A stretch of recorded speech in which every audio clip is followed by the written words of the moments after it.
Samantala, tuloy pa rin ang usapang pangkapakayapaan ng gobyerno at ng Moro Islamic Liberation Front. Ito ang tiniyak ng Malacanang sa kabila ng nangyayaring pag-atake ng grupo ni MNLF founder Nur Miswari sa Zamboanga City.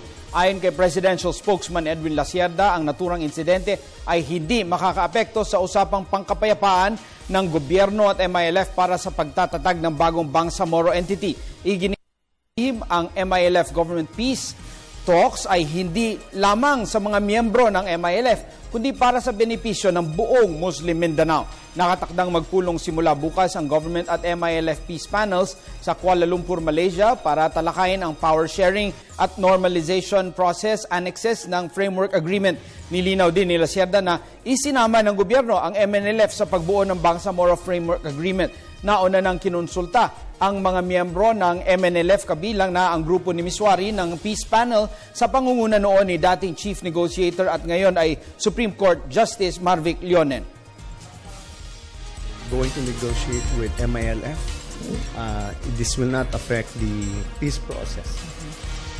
We believe that the peace process that we've entered into with the MILF is a peace process for all of Muslim Mindanao, not just the MI.